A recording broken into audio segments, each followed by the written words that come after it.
Sebuah filosofi tidak akan hadir tanpa adanya pencarian makna. Filosofi hadir seperti halnya manusia yang terus-menerus berproses.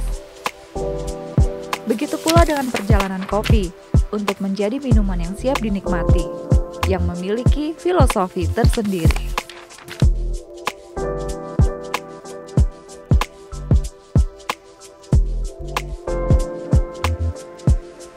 Berbicara tentang minuman seduh yang satu ini, sebelum kopi kekinian mulai merajalela, sejak dahulu kopi dengan racikan tradisional sudah menjadi bagian dari gaya hidup masyarakat Indonesia.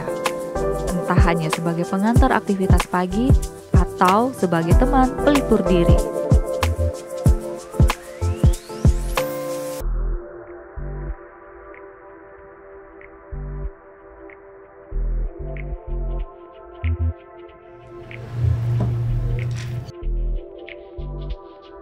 Indonesia merupakan salah satu negara penghasil kopi terbaik di dunia. Di antaranya berasal dari Pulau Jawa, Sumatera, dan Sulawesi, termasuk Provinsi Bengkulu.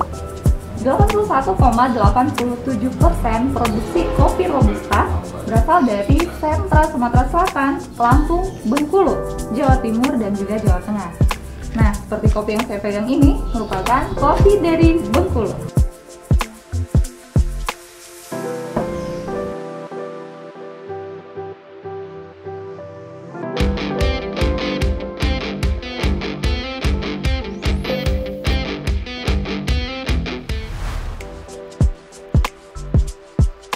Pada dasarnya semua kopi itu enak, tinggal cara kita menikmatinya.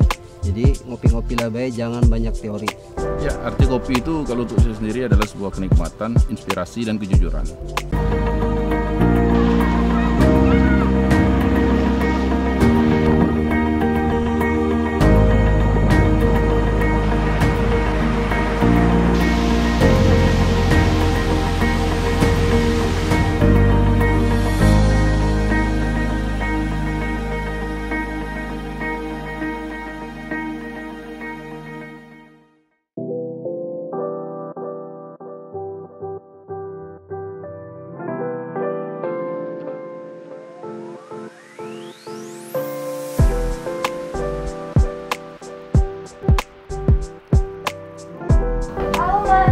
Halo. Lagi ngapain ini?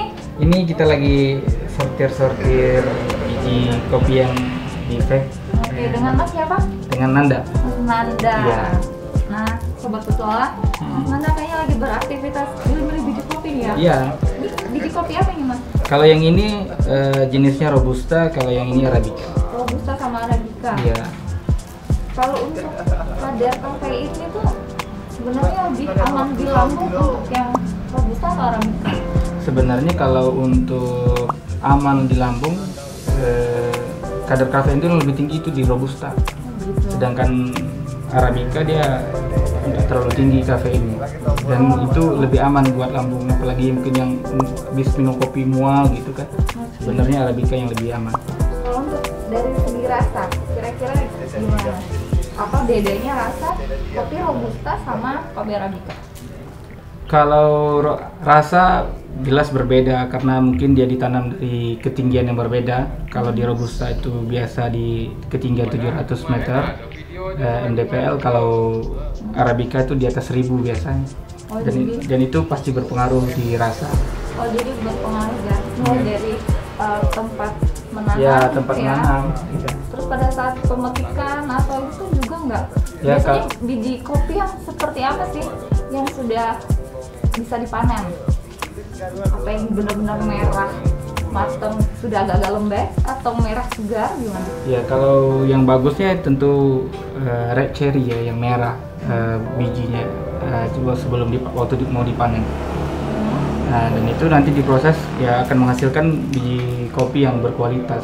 Kalau dipanen sebelum merah itu biasanya kita sebutnya kopi asalan. Kopi. Iya. Baik, bisa Petualang. Mungkin yang masih setengah matang ya, itu Iya. namanya kopi asalan. Terus kalau sudah proses pemetikan, biasanya kita melakukan proses apa lagi? Proses pasca panen itu ya kalau di kita kebanyakan memakai ya natural, proses kering, dijemur. Kemudian ada juga yang wet, yang basah. Ya, full wash gitu.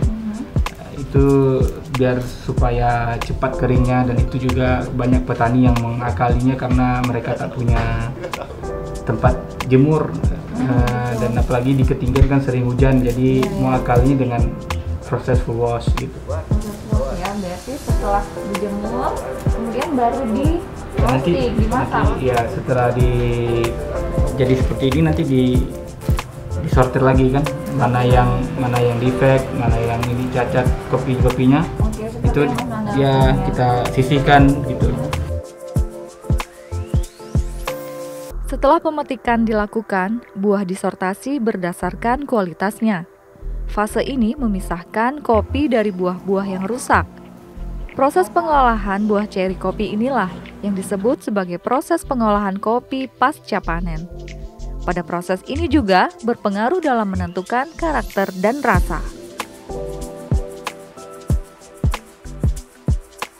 Ada yang berlubang, ada yang busuk, yang hitam bijinya kan, makanya kita singkirkan. Oke, yang busuk itu yang seperti apa sih, Mas? Ya, yang ini ada yang hitam, ini yang kosong. Nah, yang ini kan cacat ya, tidak sempurna bijinya. Mungkin karena proses waktu pengeringannya, waktu penjemurannya ada jamur dan segala macam, itu dipengaruhi.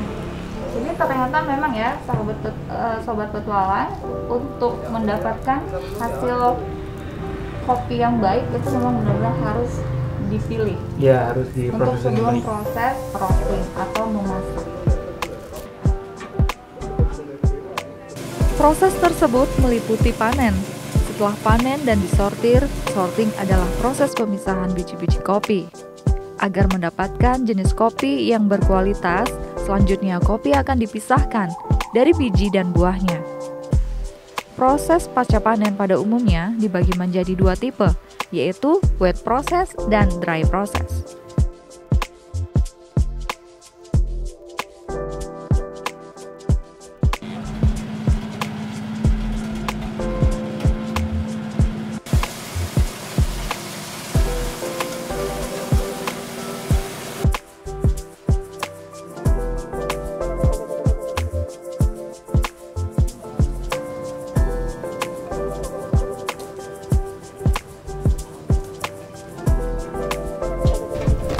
Sobat petualang, setelah kita memilih biji kopi tadi, sekarang kita akan melakukan proses memisahkan biji atau proses huller ya. Ya, namanya. penggilingan. Proses huller penggilingan biji kopi.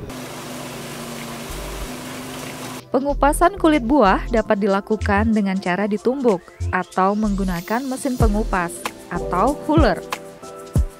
Proses ini dilakukan untuk mendapatkan green bean atau biji yang siap disangrai.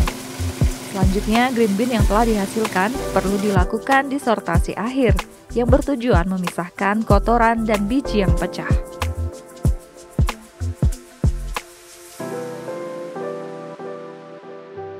Ini bijinya akan dikupas atau langsung digiling?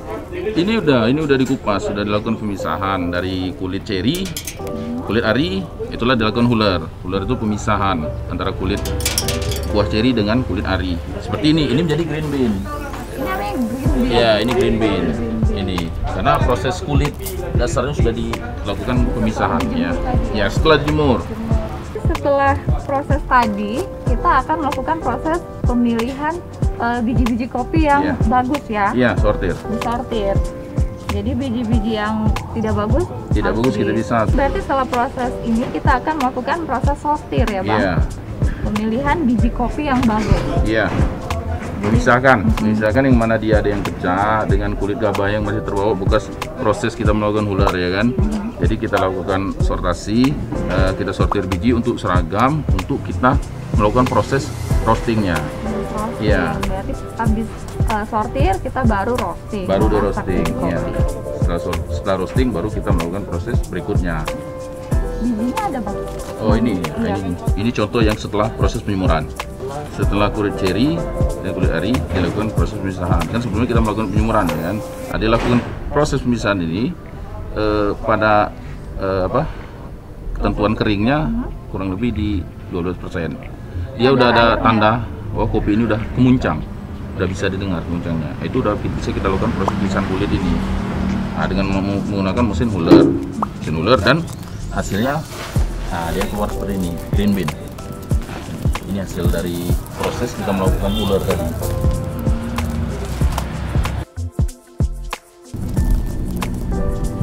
Berarti ini biji kopi yang sudah di-huller tadi ya Bang? Iya, yang sudah di-huller. Ini hasilnya seperti ini. Nah, ini beda. Ini sebelum dan ini sesudah. Sebelum dan ini sesudah. Ya. Ya. Nah, kan setelah dia menjadi green bean ini ya kan, kita lakukan proses selanjutnya yaitu pemilihan. Pemilihan untuk apa? Melihat keseragaman profil biji. Dalam arti kan ini masih ada yang pecah. Nah, yang pecah masih ada bekas gabah ya kan. Ini kita lakukan pemisahan agar proses biji kopi ini rata sama untuk kita lakukan proses roasting, melakukan proses sangrai.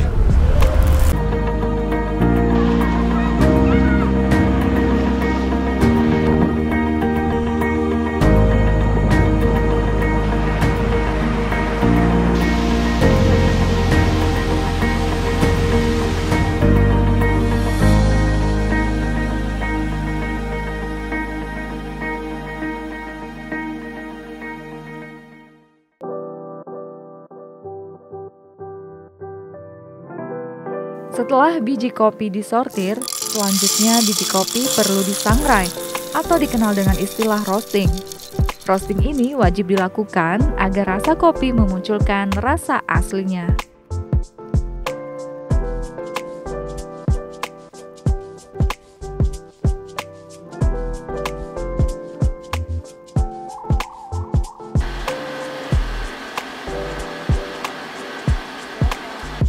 Semerbak aroma khas kopi memenuhi ruang roasting. Roasting kopi atau yang dikenal dengan istilah sangrai ini merupakan proses penting dalam pengolahan kopi. Ada 3 tingkat kematangan roasting, yakni light roast, medium roast, dan dark roast.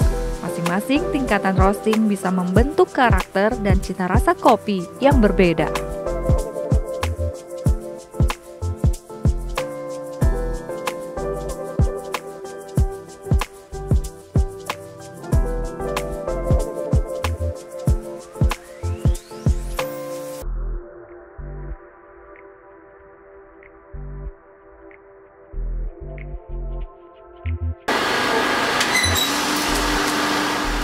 Biji kopi yang telah di-roasting sebaiknya perlu dilakukan resting.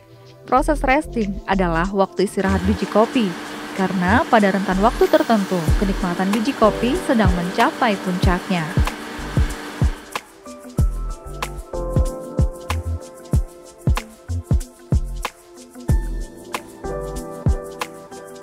Alat roasting yang kita gunakan tadi itu, Bang, berapa kapasitas? Berapa kilo? Oh ya. Kapasitas mesin sangrai yang kita gunakan tadi itu untuk kapasitas 1 kilo, bisa lebih di 1,2 ya.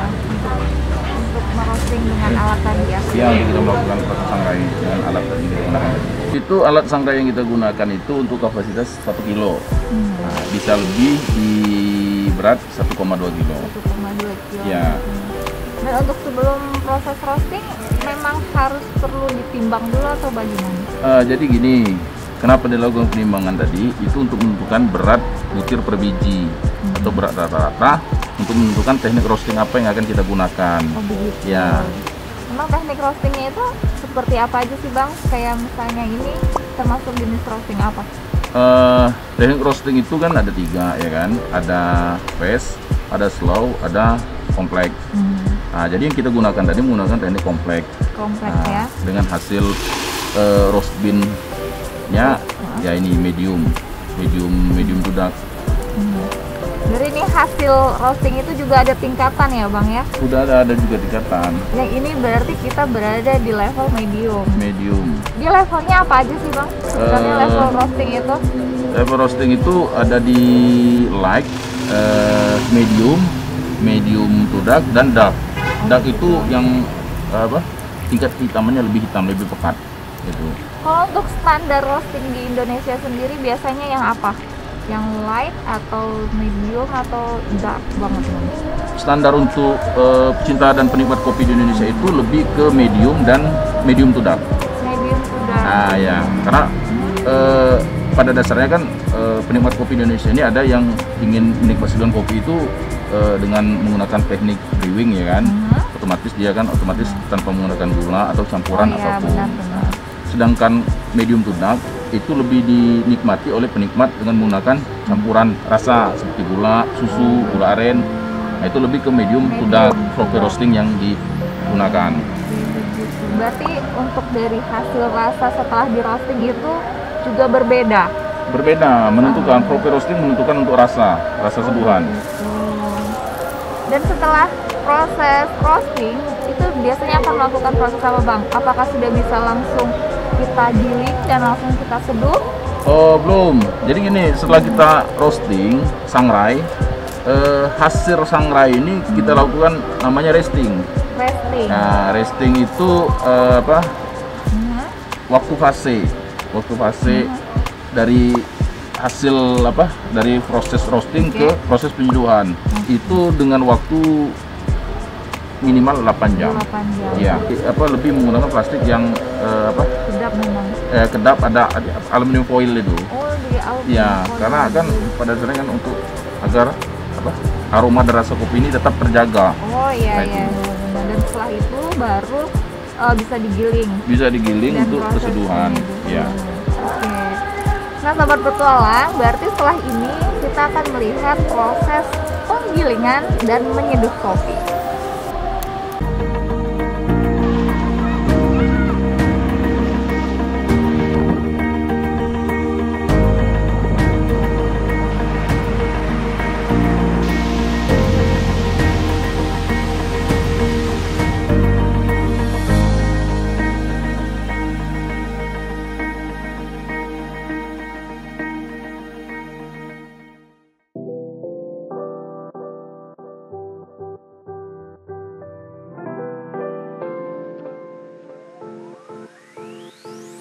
Seluruh elemen pengolahan kopi dapat mempengaruhi cita rasa kopi, dari tanam, proses pengolahan setelah panen, dan terakhir tentunya melalui berbagai teknik seduh atau brewing.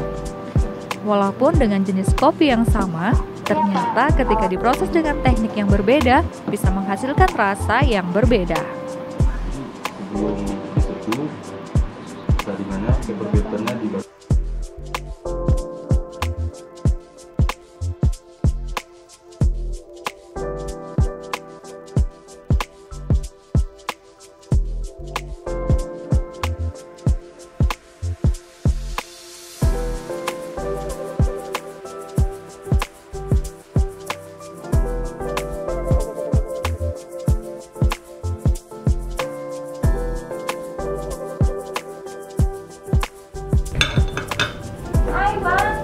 Mbak. Ya, dengan siapa Bang namanya? Reza. Bang Reza ya? Ya. Barista di sini? Iya Mbak. Iya. Oke.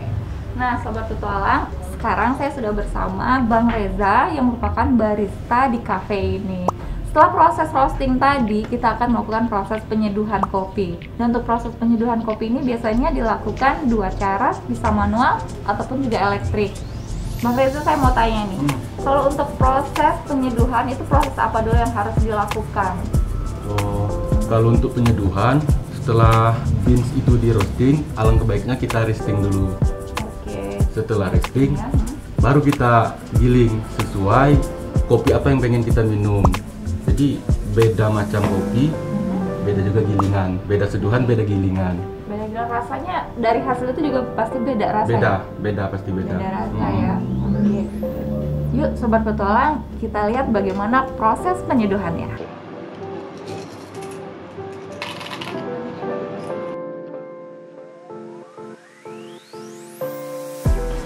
Makin tinggi rasionya.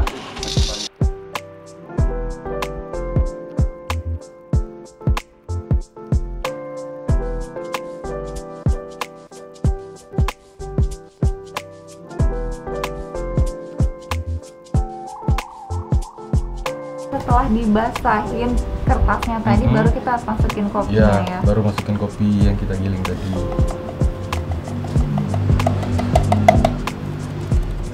setelah ini diberi airnya berapa sih takaran airnya? Ada nggak?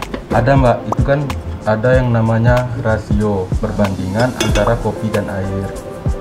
Jadi tadi kan kita pakai kopinya 15 gram. Ya, 15 gram. Jadi kita coba pakai rasio 1:14 coba. Rasio itu kan kayak rumus dalam penyeduhan kopi. 1 itu kopi, 15 itu air. Jadi kalau 15 gram kopi dikalikan kan 15 dikali 15 Ya. berapa dapatnya? Itulah jumlah airnya. Oke. Oh begitu Kita ya. kalikan dulu Mbak ya. Jadi pakai ada rumus ya, Iya, sobat Mbak. petualang, biar rasanya pas. Kita seduh Mbak ya. Oke.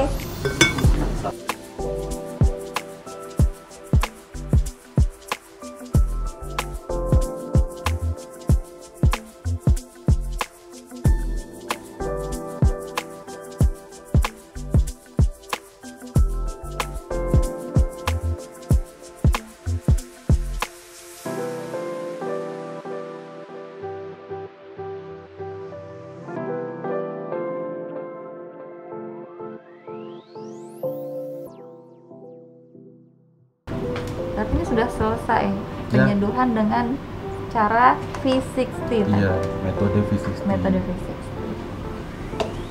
Jadi ini kopi hasil yang dibikin tadi udah langsung bisa dinikmatin Mbak. Oke. Berarti ini bisa dapat berapa banyak ya, berapa gelas nih? Kurang lebih. Kalau untuk ukuran gelas-gelas kayak gini bisa lah untuk 2 orang. 2 orang.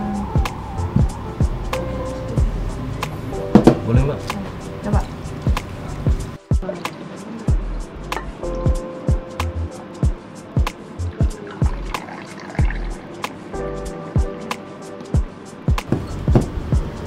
Nah, ini adalah hasil kopi yang kita sebut tadi. Ini jenis kopi Arabica. Iya, Namanya Arabica. saya. Saya pengen coba, tapi kayaknya saya buka dulu.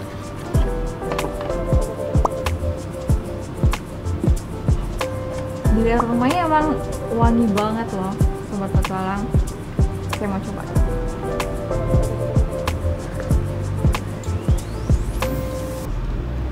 Rasanya emang agak ada asam-asamnya kayak gitu.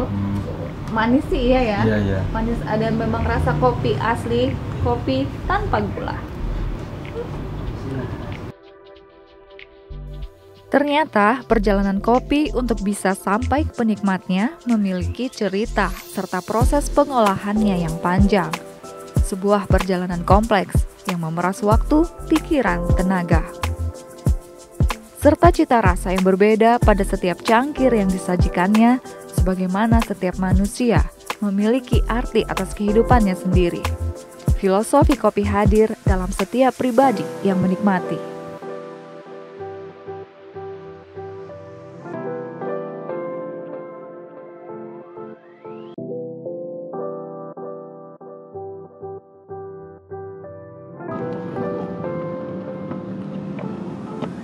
Ternyata untuk mendapatkan cita rasa kopi yang nikmat itu memerlukan waktu yang panjang dan kompleks.